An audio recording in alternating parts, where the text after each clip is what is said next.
আমরা আমাদের জীবনে কোনো না কোনো সময় অপারেশন থিয়েটার ওয়ার্ডটা শুনেছি। আমাদের মধ্যেই কেউ নিজের বাবা মা বা কারো আত্মীয় আছে যারা শুনেছি যে অলরেডি সে ওটিতে আছে, বড়সড় সার্জারি হবে। এই অপারেশন থিয়েটার কনসেপ্টটা যেমন আমাদেরকে টেনশন দেয়, তার সাথে আমাদেরকে একটা বিশ্বাসও দেয় যে অপারেশন থিয়েটারের ভেতরে যে প্রফেশনাল ব্যক্তিরা আছেন, ডক্টর বাবু এবং তাদের টিম যে আছেন, ওনারা আমাদের পেশেন্টকে সারিয়ে তুলবে। আচ্ছা, যদি এমনটা হয় যে ওই ডক্টর বাবুর সাথে ওই টিম মেম্বারের মধ্যে একজন টিম মেম্বার তোমার হওয়ার অপশান আছে। হ্যাঁ, BSc in operation theatre technology বলে একটি প্যারামেডিক্যাল কোর্স আছে। এই কোর্সের মাধ্যমে এই লেজেন্ড প্রফেশনে জয়েন করতে পারো। আজকের ভিডিওতে তাই আমরা জানবো এই কোর্সের সম্বন্ধে।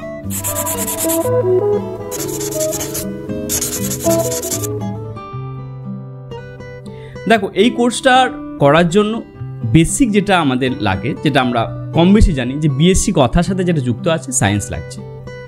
আমার 10+2 লাগছে, সায়েন্স থাকতে হবে, তার সাথে এক্সামের অপশান আছে।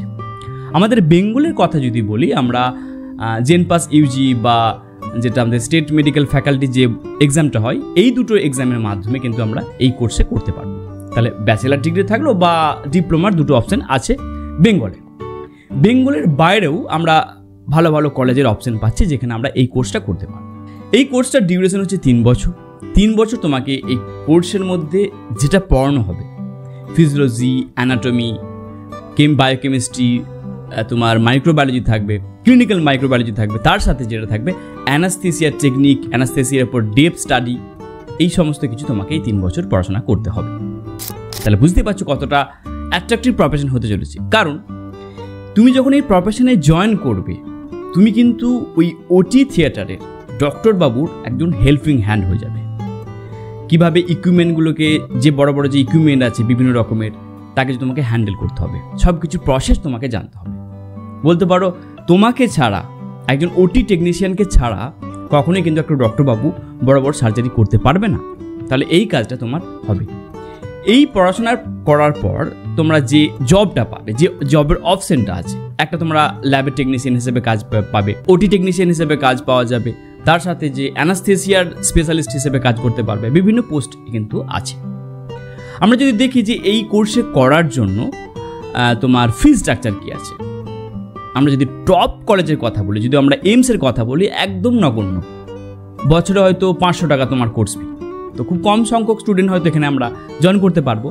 এছাড়াও বড় বড় কলেজ আছে, যেমন ভেলোরে যেটা আছে, খ্রিস্টান মেডিকেল কলেজ আছে, বা আরও ভালো ভালো অনেক কলেজ আছে, ইউনিভার্সিটি আছে, যেটা তোমরা গুগলে সার্চ করে দেখে নিতে পারো। ওই সমস্ত কলেজে তোমরা জয়েন করতে পারবে। দুটো মাধ্যমে হয়, একটা তোমরা এক্সামের মাধ্যমে হবে, যেমনটা বললাম আমাদের বেঙ্গলে দুটো এক্সাম আছে, তোমরা ওই এক্সামের মাধ্যমে করতে পারো। এছাড়াও আরও কিছু কিছু এক্সাম আছে, যেমন ক্যাট এক্সামের মাধ্যমে তোমরা জয়েন করতে পারো এই কোর্সে। আরেকটা অপশান কি মেরিট ওয়াইজ আছে। আর প্রাইভেট কলেজগুলো তো ডাইরেক্ট তোমাকে অ্যাডমিশন নেওয়ার জন্য বসেই আছে, সেটা তোমরা অপশান পাচ্ছ। তাহলে দেখো, এই যে কোর্সটার কথা বললাম, আমরা এই কোর্সের সম্বন্ধে কাজ জেনে গেলাম, অপরচুনিটি জেনে গেলাম। এবার এখন প্রশ্ন হচ্ছে যে স্যালারির কথাটা। তো স্টার্টিং স্যালারি 2 লাখ থেকে 6 লাখ অবধি হতে পারে, এবং অন্য কোর্সের মতনই যেমনটা হয়, তোমার যত এক্সপিরিয়েন্স বাড়বে, যত তোমার ক্যাপাবিলিটি বা স্কিল বাড়বে অ্যাজ এ ওটি টেকনিশিয়ান, বুঝতে পারছি তোমার স্যালারি আস্তে আস্তে হাইক হবে। এরপরে হয় যে টপ কোথায় কোথায় রিক্রুটমেন্ট হয়, আমরা টাটা মেমোরিয়াল যে হসপিটাল আছে সেখানে আমরা পাবো, বোম্বেতে যেটা আছে, এছাড়াও এইমসে আছে, তোমার ফর্টিসে আছে, বিভিন্ন যে প্রাইভেট বড় বড় হসপিটালগুলো আছে সেখানে তো পাওয়া যাবেই। এছাড়াও গভর্নমেন্ট হসপিটালের অপশন তো খোলাই আছে। তাহলে আমরা কোথায় কোথায় কাজ পাবো সেটাও আমরা কম বেশি বুঝে নিলাম। এবার এখন যেটা প্রশ্ন, যে এই যে প্রফেশনটা আছে এর ভালো খারাপ দুটোই আছে। দেখো, প্রতিটা প্রফেশনে কিন্তু ভালো খারাপ দুটোই থাকবে। এই প্রফেশনে একটা ভালো দিক কি, যে যেহেতু তুমি একটা হাইলি রেপুটেড জব করছো, তো তুমি যেটা করবে, একটা পেশেন্টকে কিওর করার জন্য তোমার ইন্টেন্স হাই থাকবে। এই প্রফেশনের প্রোজ কি বলতে পারে, এই প্রফেশনের প্রোজ যেটা আমরা দেখতে পাচ্ছি, দেখো, প্লেন যদি আমরা বিএসসি পড়তাম, আমাদের মেডিকেল ফিল্ডের এত এক্সপোজ করার অপশন ছিল না, কিন্তু আমরা এখানে পাচ্ছি। তোমরা টপ প্রফেশনাল ডক্টর যারা বিদেশ থেকে সার্জারি পড়ে এসেছে তাদের সাথে তোমরা কাজ করবে, এটা একটা বড় চান্স। বলতে পারো যে একটা ভালো জায়গা তুমি পাবে, এবং স্যালারিটাও কম্পেয়ার করে যদি করি অবশ্যই তোমরা একটা ভালো স্যালারি কিন্তু পাচ্ছ। এবার দেখা যাক যে এই প্রফেশনের কনস কি আছে। এই প্রফেশনের মেন কনস হচ্ছে, যেটা আমার মনে হয়, দেখো অন্য যে কোনো প্রফেশনে যদি হয় যে ধরো আমাদের কি হয়, আমাদের প্রতিদিন তো ঠিক যায় না, কোনোদিন তোমার মুড ডাউন থাকে, কোনোদিন তোমার মুড সুইচ হচ্ছে, মেবি তোমার ফ্যামিলিতে কিছু প্রবলেম হয়েছে, তো সেই কারণে তুমি হয়তো তোমার কাজের প্রতি ফোকাস করতে পারছো না, একদিন দুদিন থাকে। কিন্তু এই প্রফেশনে জয়েন করলে এগুলো চলবে না, কারণ তোমার হাতে ডিপেন্ড করছে একটা পেশেন্ট মরবে না বাঁচবে, কতটা বেশি কনসিয়াসভাবে কাজ করতে হয় বুঝতে পারো। তোমার মেন্টালি কি প্রেসার হয়ে আছে, তুমি মেন্টালি কত সুইচ হয়ে আছো, সেটা কিন্তু একটা ওটি টেকনিশিয়ানের চলবে না। যখন তুমি অ্যাজ এ ওটি টেকনিশিয়ান তুমি জয়েন করে গেলে, যখন তুমি তোমার ওই অ্যাফ্রনটা পরে নিলে, ওই ড্রেসটা যখন তুমি পরে নিলে, তোমাকে ফোকাস হতে হবে। ওকে, এটা থাকবে। দ্বিতীয় বিষয় হচ্ছে যে আর একটা কনস, যে তোমার কোনো টাইমের শিডিউল থাকবে না। মেবি কোনো এক সার্জন চাইছেন যে রাত্রি 2টো থেকে সার্জারি করতে, এবং সেটা 2টো থেকে 3 ঘন্টা 4 ঘন্টা অবধি কোনো সার্জারি হয়, সেটা আমরা জানি। তো তোমাকে ওই কন্টিনিউ 3-4 ঘন্টা জেগে থাকতে হবে এবং কাজ করতে হবে।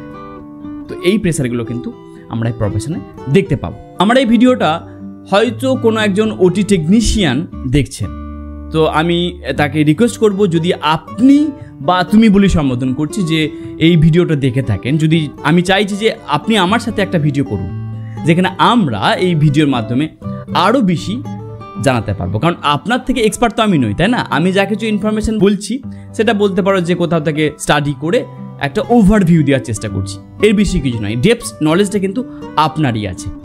আর তোমাদের উদ্দেশ্যে বলছি, যারা এই প্রফেশনে আসতে চাইছো, এইরকমই কেরিয়ার রিলেটেড যারা ভিডিও পেতে চাও, অবশ্যই চ্যানেলটা তো সাবস্ক্রাইব করতে হবে।